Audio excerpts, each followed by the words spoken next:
इससे पहले कि मैं आज का वचन शुरू करूं, मैं धन्यवाद सारे फादर्स को, आई वांट टू से हैप्पी फादर्स डे। और समय ना गवाते हुए मैं आज के वचन की तरफ हम चलेंगे। और जो वचन हमने लिया था, जो हम actually this is the 5th week which we are doing, we are studying the calling of God. तो पहले के 2 हफ्ते हमने इंट्रोडक्शन लिया और लास्ट 2 वीक से हम the grand scheme of God in your life and my life, the grand scheme of God of calling. परमेश्वर के बुलाहट की जो बड़ी स्कीम है वो क्या है, उसको हम कैसे समझते हैं। और मैंने भी जब इसके बारे में जब मैं पढ़ रहा था, जब मैं इसको, मैंने कभी नहीं सोचा था कि मैंने इसको बहुत बार पढ़ा है, इस वचन को बहुत बार पढ़ा है, लेकिन कभी मैं इतनी गहराई तक नहीं पहुंच पाया। और मैं समझता हूं अभी भी बहुत सारी बातें हैं जो हम नहीं कर सकते। और हम लोग उसको धीरे धीरे स्टेप बाय स्टेप लेके चल रहे हैं। और हम देखते हैं कि हम लोग पिछले हफ्ते हम जहां तक पहुंचे थे, मैं कुछ वचनों को आपके सामने पढ़ना चाहूंगा जिसमें लिखा है, हम जानते हैं कि जो लोग परमेश्वर से प्रेम रखते हैं उनके लिए सब बातें मिलकर भलाई को ही उत्पन्न करती हैं, अर्थात उनके लिए जो उसकी इच्छा के अनुसार बुलाए हुए हैं। क्योंकि जिसे उसने पहले से जान लिया उन्हें पहले से ठहराया कि उसके पुत्र के स्वरूप में हो, ताकि वो बहुत भाइयों में पहलौठा ठहरे। फिर जिन्हें उसने पहले से ठहराया उन्हें बुलाया भी, और जिन्हें बुलाया उन्हें धर्मी भी ठहराया, और जिन्हें धर्मी ठहराया उन्हें महिमा भी दी है।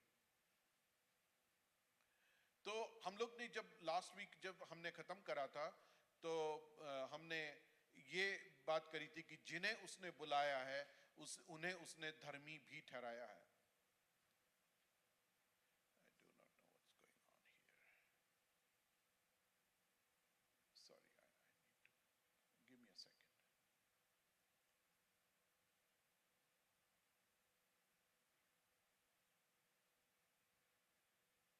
हम जब ये जानते थे कि परमेश्वर ने जब हमें बुलाया है, जिनको बुलाया उन्हें धर्मी ठहराया है, तो हम ये जानते हैं कि हम अपनी तरफ से अपनी कार्य के अनुसार हम धर्मी नहीं ठहरते। हम धर्मी ठहरते हैं यीशु के अनुसार, और यीशु के अंदर ही हम धर्मी ठहरते हैं। उसके बाहर ना तो हमारा कोई वजूद है, ना ही हमारी कोई धार्मिकता है। हम अपने किसी कर्म से, हम अपनी किसी बात से, हम अपनी किसी भी बात से जो है हम धर्मी नहीं ठहर सकते। और इसीलिए, और वो धर्मी हम क्यों ठहरते हैं? Because he loved us, he desired the best for us. वो हमारे लिए सबसे उत्तम चीजें चाहता है। Then he made a plan for us and he predestined us. उसने हमारे लिए एक डेस्टिनेशन रखा है। And according to his plan and purpose he called us. And जिसको उसने बुलाया है उसको उसने धर्मी ठहराया है। और अब हम आगे चलेंगे, जिसको उसने धर्मी ठहराया है उसको उसने महिमा भी दी है। whom, जिसको उसने पहले से ठहराया उन्हें बुलाया, और जिन्हें बुलाया उन्हें धर्मी ठहराया, और जिन्हें धर्मी ठहराया उन्हें महिमा भी दी है। जैसे मैंने कहा, we are justified in Christ, we are also glorified in Christ. We are not glorified according to what we are. हम ये नहीं कह सकते मैंने इतनी डिग्री हासिल करी है, या मैंने इतने पैसे अर्न करे हैं, या मैं इतने ऊंचे पे चढ़ गया। आजकल के लोगों में एक बड़ी बात है, I am a self made person. That's a statement of proud. लेकिन हम परमेश्वर के सामने ये नहीं कह सकते। मैंने आज तक किसी आदमी को ये कहते हुए नहीं सुना, I am a self-born person. No, you cannot. You cannot be born by yourself. You cannot give birth to yourself. और परमेश्वर का वचन ये कहता है कि जिसको उसने बुलाया उसको उसने धर्मी ठहराया, और जिसको उसने धर्मी ठहराया उसको उसने महिमा भी दी है। तो ये ग्लोरिफिकेशन क्या है? ये क्या महिमा है जो वो हमें देना चाहता है? ये 2 थिस्सलुनीकियों उसका 1 अध्याय उसकी आयत में लिखा है, that the name of our Lord Jesus Christ may be glorified in you and you in him. हमारे प्रभु यीशु मसीह का नाम तुम में महिमा पाए और तुम उसमें महिमा पाओ। वो हम में महिमा पाए और हम उसमें महिमा पाए। उसके अलावा ना तो हम धर्मी हैं, ना हमारी कोई ग्लोरिफिकेशन है। और रोमियो की पत्री जिसको मैंने अभी पढ़ा है, वो उसकी 28 और 29 आयत में लिखा है,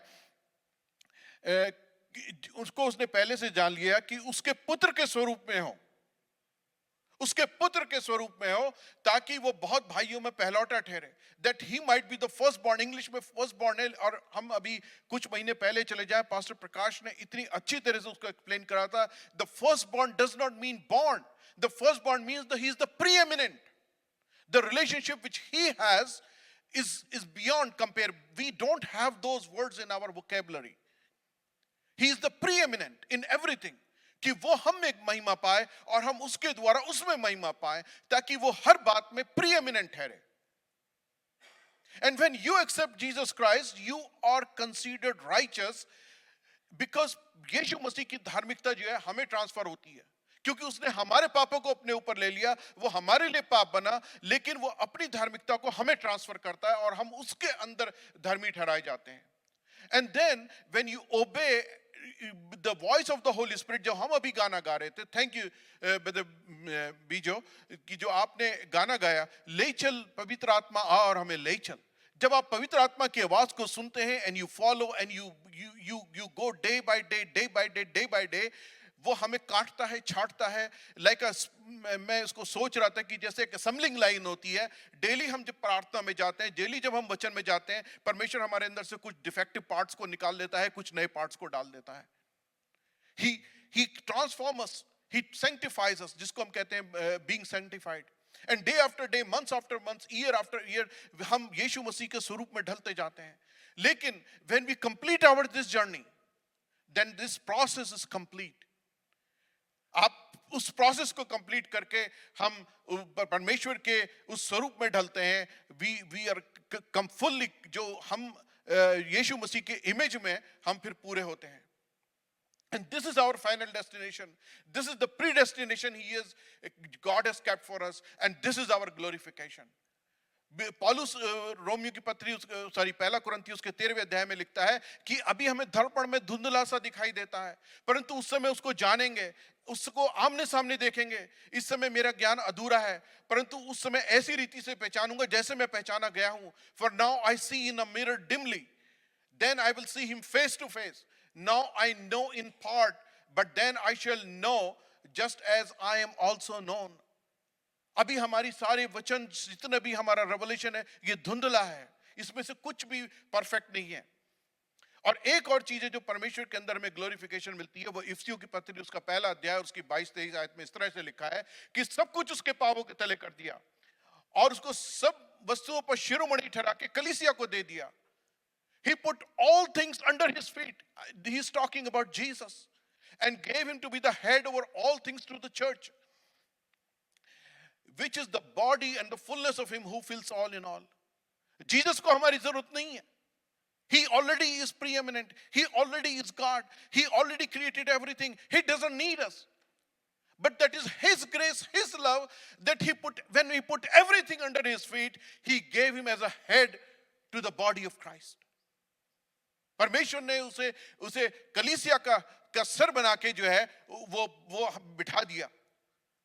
ना जब हम पृथ्वी पर हैं, जब आप अपना काम करते हैं, दिन प्रतिदिन का काम करते हैं, then you have access to the Father through Jesus Christ. आप चलते हुए आ रहे हैं, आप परेशानियों से तो जूझ रहे हैं, आपकी जिंदगी की अपनी परेशानियां हैं, जॉब की है, फाइनेंस की है, जो भी परेशानियां हैं, but you have access to Father through Jesus Christ. And not only this, when you walk on this earth, when you talk to people, Jesus has access to people. Jesus is working through you in the lives of different people.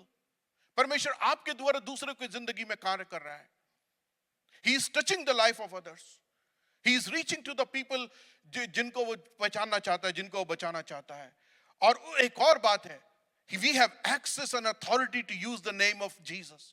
We have access and authority to use the name of Jesus, the name above all names, जिसके सामने सारे घुटना टिकेगा. And we have access, we have authority to say demons to leave and they leave. We have authority to say diseases to leave and they leave. We have authority to lay hand on the sick and they will heal. We have authority to say Jesus, it is the name of Jesus where we need him. We have access to the gifts of the Holy Spirit. We speak in tongues. We have access to the heavenly gifts. लेकिन उससे भी बढ़कर, किसी भी heavenly gift से बढ़कर, we have access to the Father. जब चेले लौट के आए और यीशु से कहने लगे कि देख तेरे नाम में हमने दुष्ट आत्माओं को निकाला, देख तेरे नाम से हमने जो है वो बीमारों को भी चंगा कर दिया, यीशु ने कहा इस बात पे खुश मत हो कि जो है दुष्ट आत्माएं तुम्हारे अंदर हैं, तुम उन पे कंट्रोल करते हो, लेकिन इस बात से खुश हो कि तुम्हारे नाम परमेश्वर की पुस्तक में लिखे गए हैं। And we have, हमें सबसे बड़ी बात यह है that we are adopted in the family of God. We are called the children of God. We are sealed by the Holy Spirit. We are reconciled with God. We have peace with God. And when you have a peace with God, there is no wrath on you and there is no condemnation on you. And when you have peace with God, then we walk freely. We walk in freedom. आज हमें किसी धर्म को, किसी ritual को follow करने की जरूरत नहीं है। जब हम यहां आते हैं, जब आप हाथ उठा के गाना गाते हैं, जब आप दिल से प्रार्थना करते हैं, जब आप अपने घर में घुटने पे होते हैं, आप कोई रिलीजन नहीं फॉलो कर रहे। You are just going the intimacy of your father.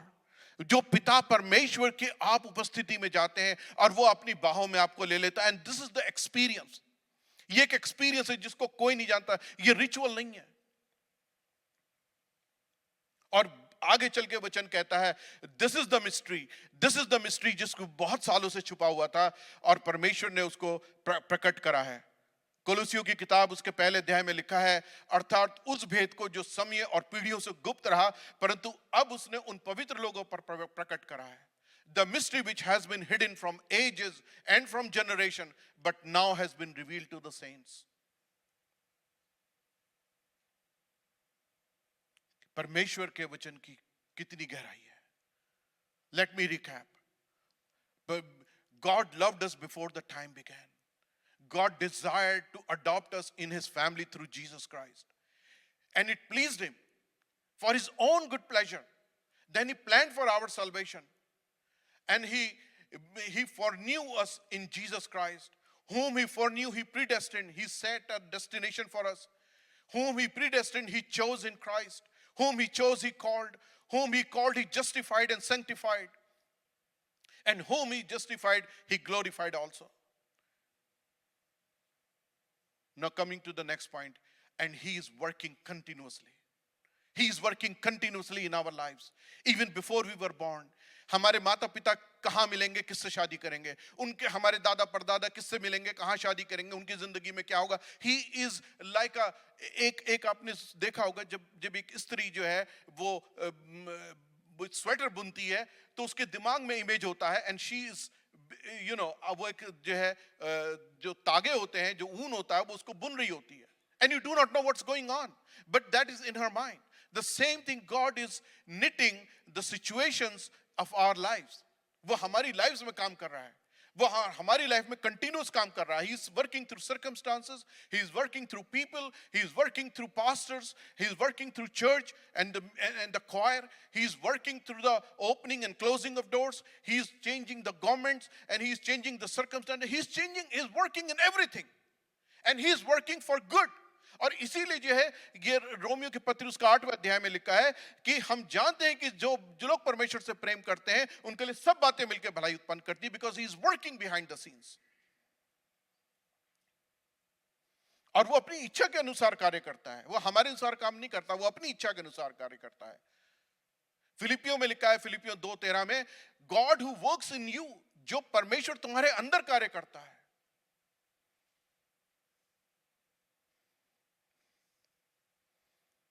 और इफिसियों 1:11 में लिखा है, उसी में जिसमें हम भी उसकी मनसा से जो अपनी इच्छा के मत के अनुसार सब कुछ करता है, पहले से ठहराए जाकर मिरास बने. In him also we also have obtained inheritance, being predestined according to the purpose of him who works all things according to the counsel of his will. उसकी काउंसिल हमारी काउंसिल से बड़ी है, उसके विचार हमारे विचार से बड़े हैं, उसका दर्शन हमसे बड़ा है. वो कहता है तुम्हारे बारे में अपने विचारों को मैं जानता हूं जो बुराई के नहीं बल्कि भलाई के लिए हैं. वो कहता है तुम तो पृथ्वी के हो, तुम्हारे जो विचार है वो पृथ्वी के ही है, लेकिन मेरे जो विचार है वो तुमसे इतने ऊपर है जितना जो है पृथ्वी और स्वर्ग के अंदर अंतर है. हम कई बार नहीं समझ पाते, हम परेशानी में जाते हैं, हम कुड़कुड़ाने लगते हैं, बुड़बुड़ाने लगते हैं और हम कहते हैं परमेश्वर तूने मुझे छोड़ दिया. But he is working behind the scenes. Now what is his ultimate purpose? उसका पर्पस क्या है? हमने लिखा है, हम कहते हैं कि उसने अपनी इच्छा के अनुसार बुलाया, according to his own purpose he called us. So what is his ultimate plan? वो चाह क्या रहा है हमसे? कि क्या हम एक ही लाइन में उसको बयान कर सकते हैं? तो मैं देखता, जब मैं इसके बारे में सोचने लगा तो एक ही वचन मेरे दिमाग में आया, वो था इफिसियों की पत्री उसका 2 अध्याय और उसका 15वीं आयत. To create himself a one new man. To create himself a one new man, कि वो अपने लिए एक नया मनुष्य उत्पन्न कर दे. He is creating a new creation. He is making a new creation and he is making a new humanity. जब परमेश्वर ने मनुष्य को अपने स्वरूप में बनाया, आदम हवा को अपने स्वरूप में बनाया, और ये वचन जो है उत्पत्ति की किताब में 2-3 बार रिपीट हुआ है कि मनुष्य को उसने अपने स्वरूप में बनाया. सिर्फ मनुष्य को नहीं बनाया बल्कि नर नारी करके बनाया. और जब उसने अपने स्वरूप में बनाया, वी कमिटेड अ सिन, और हमने उस स्वरूप को तोड़ दिया. वो जो स्वरूप था, जो इमेज थी, जो परमेश्वर ने हमें दी थी, जिसके स्वरूप में उसने हमने बनाया था, हमने पाप करके उसको तोड़ दिया, उसको डिस्ट्रॉय कर दिया, उसको हमने तहस नहस कर दिया. और हम क्या कर रहे हैं? और उसके बाद जो है हम जो है वी करप्टेड दैट इमेज. और उसके बाद क्या हुआ? हमारा जो परमेश्वर से वो संबंध है वो टूट गया. और आज हम क्या करें? हम उस संबंध को पूरा करने के लिए, हम परमेश्वर से तो दूर चले गए, हमारा जीपीएस तो बिगड़ गया, हमें डायरेक्शन लेस हो गए, हमें कुछ नहीं पता हम जा कर रहे हैं. तो हम कर क्या रहे हैं? हम जो है परमेश्वर को अपने धर्मों में ढूंढ रहे हैं. We are creating our own religion. परमेश्वर के अंदर जो जॉय है, जो हमारे से छिन गया, उसको आज हम किस में ढूंढ रहे हैं? हम संसारिक वस्तुओं में ढूंढ रहे हैं. And we commit sin after sin after sin. हम पाप पे पाप करते जाते हैं और अपने आप को और एक दूसरे को हम उस नरक के जो हाईवे है उस पे घसीटते जा रहे हैं. And there is no hope for us. और जब हमारे पास कोई होप नहीं है, कोई चीज नहीं है, then God planned for our salvation. Then God planned to create a new humanity in Jesus Christ. और तब जब लिखा है कि जब हम पापी ही थे, परमेश्वर का अनुग्रह हमारे ऊपर हुआ, यीशु हमारे लिए क्रूस पर मरा, हमारे पापों को उसने अपने पर ले लिया और अपनी धार्मिकता हमको दे दी. He is creating a new humanity believing through him. हम जब मसीह यीशु में विश्वास करते हैं, हम जो है वो एक नई सृष्टि को वो बना रहा है. He is creating a new humanity of one new man in Christ, which is incorruptible. Which is incorruptible. And he is giving us the joy. और वो हमें जो है एक ऐसा जॉय दे रहा है जिसको हम बयान नहीं कर सकते. इसीलिए दूसरे कुरिन्थियों में लिखा है कि अब जो मसीह में है वो नई सृष्टि है, पुरानी बातें बीत गई. इसलिए अब जो मसीह में है वो नई सृष्टि है. Now there is one more thing. When the plan of God started, the plan of God started before the time began. Before he created anything, before he created you and me, before he created this earth, before he created this galaxy or all the whole universe, before he created anything, he knew us. क्योंकि 2 तिमोथी 1:9 में ऐसा लिखा है, जिसने हमारा उद्धार किया और पवित्र बुलाहट से बुलाया, और ये हमारे कामों के अनुसार नहीं पर अपनी मनसा और उस अनुग्रह के अनुसार है जो मसीह यीशु में सनातन से हम पर हुआ है. जो यीशु मसीह में हम पर सनातन से हुआ है. In Jesus Christ before the time began. His plan for our salvation is before the time began. He loved us, he planned for our salvation, and he is working behind the scene continuously. आपसे पहले वो आपके दादा, पापा, परदादा और उनकी जिंदगी में काम कर रहा है, और आपके बाद वो आपके बच्चों की जिंदगी में काम करता है. He is working in the lives of everyone. Now I will come to the last point. When he planned everything, you know what last thing he did? What last thing he did? He swore. उसने शपथ खाई कि मैं इस काम को पूरा करूंगा. उसने कहा कि ये जो मैंने प्लान और पर्पस है मेरा, मैं इस काम को पूरा करूंगा. इब्रानियों की पत्री 6:17 में लिखा है, जब परमेश्वर ने प्रतिज्ञा के वारिसों पर और भी साफ रीति से प्रकट करना चाहा कि उसकी मनसा बदल नहीं सकती थी, तो शपथ को बीच में लेके आया. In the eternity, he made a plan for you and me. And then he swore to himself. इब्रानी के पत्र लिखते ही है कि जब उसको अपने से ऊपर कोई नहीं मिला तो उसने अपने नाम की शपथ खाई कि मैं इस काम को पूरा करूंगा। यशाया लिखता है, सेनाओं के यहोवा ने शपथ खाई है कि निसंदेह जैसा मैंने ठाना है वैसा हो जाएगा, जैसे मैंने युक्ति की है वैसे पूरी होगी। The lord of host has sworn, saying, surely I have thought, so it shall come to pass, and as I have purposed, so it shall stand. Isaiah 46 में लिखता है, declaring the end from the beginning and from the ancient times things that are not yet done, saying, my counsel shall stand and I will do according to my pleasure. मेरी युक्ति स्थिर रहेगी और मैं अपनी इच्छा को पूरी करूंगा। और 55वें अध्याय में कहता है, so shall my word be that goes out from my mouth, it shall not return to me void, but it shall accomplish what it pleases and shall prosper the things for which I sent it. मेरा वचन भी उसी प्रकार होगा जो मेरे मुख से निकलता है, वो व्यर्थ ठहर के मेरे पास न लौटेगा, परंतु जो मेरी इच्छा है उसे वो पूरा करेगा। इसलिए जिस काम के लिए मैंने उसे भेजा है वो पूरा करेगा। और नए नियम में इस तरह से लिखता है फिलिपियों के अंदर, मुझे इस बात का भरोसा है कि जिसने तुम में अच्छा काम किया है वो यीशु मसीह के दिन को पूरा करेगा। I will just recap it. God loved us in the past. He desired to adopt us in his family. It pleased him that he saved us. He planned for our salvation. He foreknew us in Jesus Christ. Whom he foreknew, he predestined. Whom he predestined, he also called. Whom he called, he justified and sanctified. Whom he justified, he also glorified. So that we become adopted children of God.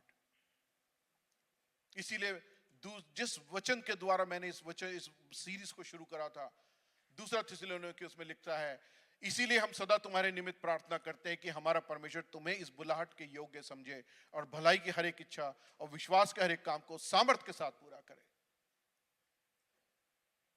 मेरे भाइयों बहनों, मैं just 2 minute और लेके इसको खत्म करूंगा। God has called each one of us. हम सबके जीवनों को परमेश्वर ने बुलाया है।